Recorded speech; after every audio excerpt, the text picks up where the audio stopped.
جہاں نہ اب ریل کی سیٹی ہے، نہ کلیوں کی دوڑ، نہ تانگوں کی صدائیں، نہ رکشوں کی گھنٹیاں، مگر ہاں ایک باز گشت ہے جو اب بھی باقی ہے۔ یہ ماضی کی باز گشت ہے جو وقت کے پردے میں چھپ کر بھی ہر اینٹ سے بولتی ہے۔ منڈی سعادت گنج ایک اسٹیشن نہیں، ایک داستان ہے۔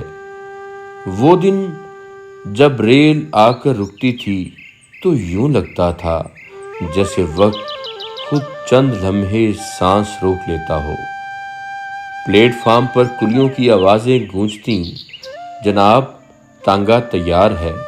تانگے والے، سائیکل رکشے اور بیل گاڑیوں کی ریل پیل ایسے ہوتی تھی جیسے کوئی میلہ سجا ہو۔ ریل کے ڈبوں سے صرف مسافر نہیں اترتے تھے بلکہ جذبات، خواب اور محبتیں بھی اترتی تھیں۔ یہ وہ دور تھا جب منڈی سعادت گنج اور ابوہر برِ صغیر کی بڑی غلہ منڈیوں میں شمار ہوتے تھے۔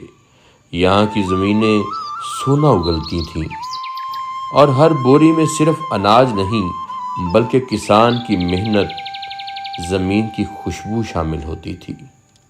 ریل میں مال گاڑیاں بھی آتی تھیں جہاں اناج لادا بھی جاتا تھا اور دوسرے شہروں کو روانہ بھی ہوتا تھا۔ یہ آمد و رفت ایک تجارتی دھڑکن تھی جو اس علاقے کو زندگی بخشتی تھی۔ ریل سے اترتے ہی مسافروں کی نظر جس پر سب سے پہلے پڑتی تھی وہ تھا باب صادق۔